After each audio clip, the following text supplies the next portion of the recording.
Welcome to Magellan Magellan Academy. இந்த video 12th இங்கிலீஷில் unit 1ல் இருக்க வொக்காபுலரியோட ரெண்டாவது வீடியோ. இந்த வீடியோவில் phrasal verbs, prefix and suffix அது மட்டும் பண்ண போகிறோம். இந்த எக்ஸசைஸை C, D on page number 7 in 12th English சமச்சீர் கல்வி. Prepared and presented by Dr. Amal Arogyam. Question C. Give the meaning of the following phrasal verbs and frame sentences using them. Phrasal வேர்ப்னா என்ன அப்படின்னா ஒரு வேர்போட ஒரு ப்ரப்போசிஷனை சேர்க்கும்போது கிடைக்கிறது தான் ஃப்ரேசல் வேர்ப்.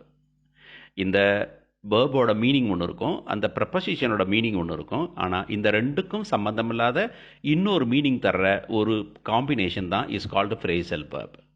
இப்போ பார்த்தீங்கன்னா கட்டுனா வேறு அர்த்தம், ஆஃப்னா வேறு அர்த்தம், கட் ஆஃப்னு போட்டால் வேறு கம்ப்ளீட்லி வேறு அர்த்தம். இந்த கட்டுக்கும் ஆஃபுக்கும் சம்மந்தம் இல்லை. This is called phrasal verb. இப்போ மொத்தம் 9 கொடுத்துருக்காங்க. Cut off, come upon, put out, draw up, pass out, take off, turn away, stand by and bank on. இப்போ ஒன்னொன்றுக்கு மீனிங் கொடுக்க போகிறோம். மீனிங் கொடுத்துட்டு அதுக்குரிய எக்ஸாம்பிள் தரப்போகிறோம். நல்லா புரிஞ்சுக்கோங்க. இதை மட்டும் இல்லாமல் இதை நீங்கள் கற்றுக்கிறது மட்டும் இல்லாமல் இதை நீங்கள் உடனடியாக எங்கேயாவது யூஸ் பண்ணிங்கன்னா உங்களுக்கு தெளிவாயிரும். இன்னொன்று பார்த்தீங்கன்னா எக்ஸாமினேஷன் உங்களுக்கு கஷ்டமாக இருக்காது, எஸ்பெஷலி ஃபார் 12th ஸ்டூடெண்ட்ஸ். ஒன்று கட் ஆஃப் அப்படின்னா என்ன அர்த்தம் அப்படின்னா கட் ஆஃபுக்கு பல மீனிங்கள் இருக்குது. இதில் நம்ம ஒன்று இம்பார்ட்டன்ட் ஒன்று எடுத்துக்கிறோம். என்ன? To interrupt somebody while talking by breaking the connection. ஒருத்தர் ஃபோனில் பேசிக்கிட்டு இருக்கீங்க, பேசிக்கிட்டு இருக்கும்போது கனெக்ஷனை கட் பண்ணி பேச்சை கட் பண்ணிட்டீங்கன்னா that is called cut off. இப்போ they were cut off in the middle of the conversation. ரெண்டு பேரும் வந்துட்டு நல்லா பேசிக்கிட்டே இருந்தாங்க, திடீர்னு கனெக்ஷன் கட் ஆயிருச்சு, அதனால் ரெண்டு பேச முடியல, கான்வர்சேஷனை தொடங்க முடியல, அப்படிங்கிறது தான் அந்த கட் ஆஃப் அப்படின்னு போடுறோம். இப்போ ஒரு ஆள் இருக்கான், 10 பேர் சேர்ந்து ஒன்றா போகிறோம், அப்போ வந்துக்கிட்டு ஒருத்தனை வெட்டி விட்டு போகிறதில்ல, அந்த வெட்டி விட்டு போகிறதும் கட் ஆஃப் தான்.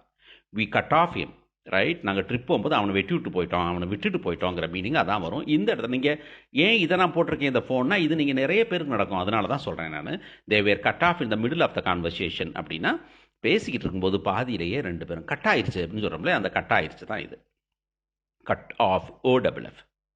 To come on and come upon somebody. இது come upon ன்னு கொடுத்தாங்க. நான் come on somebodyனாலும் come upon somebodyனாலும் come on somethingனாலும் come upon somethingனாலும் எல்லாம் ஒன்று தான்.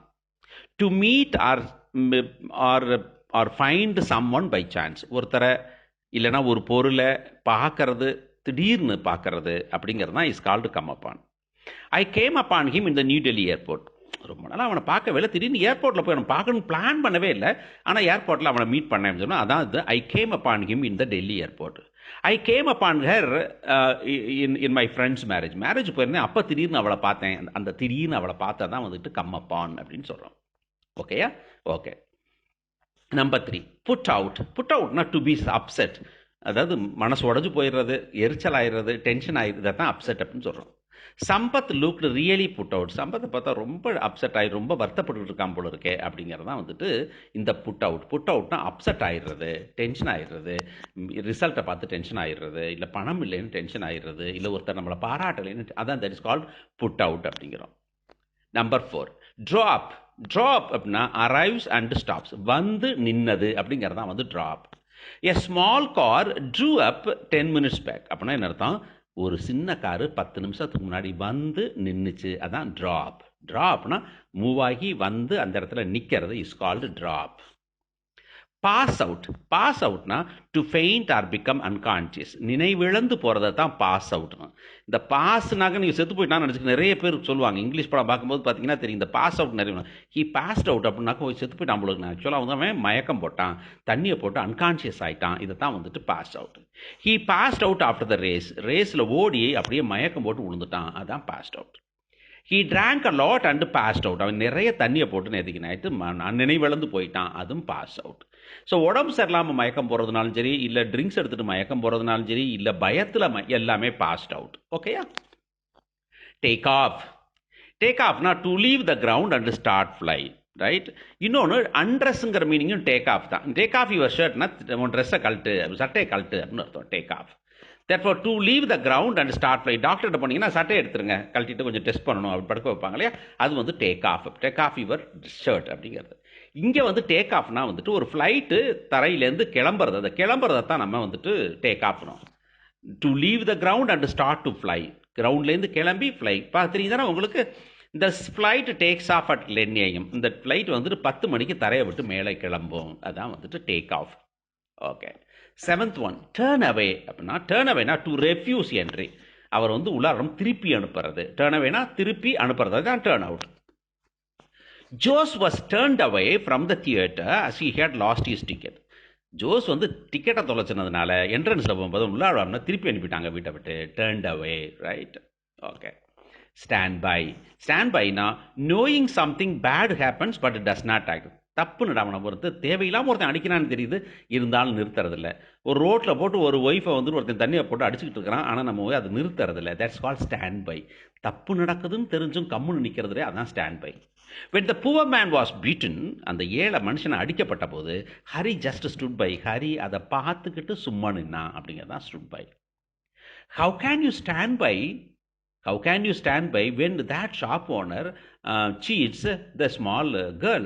ஒரு சின்ன பொண்ணை வந்துட்டு ஒரு கடைக்காரன் ஏமாற்றிக்கிட்டு இருக்கான், பார்த்துட்டு எப்படி உன்னால் சும்மா இருக்க முடிஞ்சிச்சு அப்படிங்கிறதான். How can I stand by my son boy spoils himself? ஒரு பையன் வந்துட்டு கெட்டு குடிச்ச வராத பார்த்துக்கிட்டு எப்படி நான் சும்மா இருக்கிறது? அதான் வந்து ஸ்டாண்ட் பை. பேங்க் ஆன் அப்படின்னா பேங்க்னா பேங்க் இல்லை, பேங்க் ஆன் அப்படின்னா ரிலை ஆன். ஒருத்தரை நம்புறது, அவரை சார்ந்து இருக்கிறது, நம்பிக்கையோடு அது இதனால தான் நடக்கும்னு நினைக்கிறது.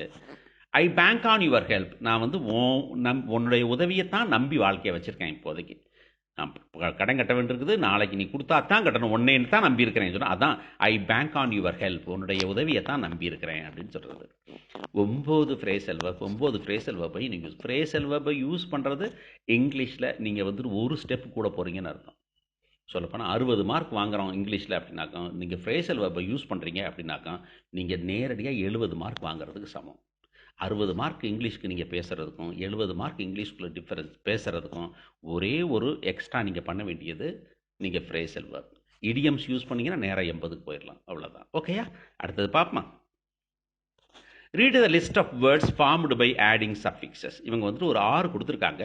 Frequently, satisfaction, willingness, comfortable, resemblance and nobility. So இந்த 6ல் முதல்ல ஃப்ரீக்வெண்ட்டுங்கிறது வார்த்தை, லீங்கிறது சஃபிக்ஸ். சாட்டிஸ்ஃபேக்ஷன் ஷன் எல்லோ கலரில் கொடுத்துருக்குறேன். Willingness ness, comfortable able, resemblance and nobility ty. So இது 6 கொடுத்துருந்தாங்க. நான் வந்து என்ன பண்ணேன், ஒன்றுக்கு 2 எக்ஸ்ட்ரா கொடுத்துருக்கிறேன். நீங்கள் இன்னும் 2 எக்ஸ்ட்ரா கொடுத்துருக்கலாம். Frequently, suddenly, easily. Satisfaction, attraction, examination. Willingness, darkness, goodness. Comfortable, capable, preferable. Resemblance, acceptance, guidance. Nobility, responsibility, connectivity. ஓகேயா? இது இப்படி வாசிட்டு இருந்தீங்கன்னா நிறைய வார்த்தைகள் நீங்கள் எக்ஸாமில் போகும்போது உங்களுக்கு இந்த மாதிரி ப்ரிஃபிக்ஸ் சஃபிக்ஸ் போகிறது ரொம்ப ஈஸியாக இருக்கும். ஓகேயா? அடுத்தது போகுமா? வேர்டு கொடுத்துருக்காங்க 1 2 3 4 5 6 7 8. ஸோ ஃபார் 8 வார்த்தை கொடுத்துருக்காங்க. 8 வார்த்தையில் ஒரு வார்த்தைக்கு ப்ரிஃபிக்ஸும் சஃபிக்ஸும் ஃபிக்ஸ் பண்ணி கொடுத்துட்டாங்க.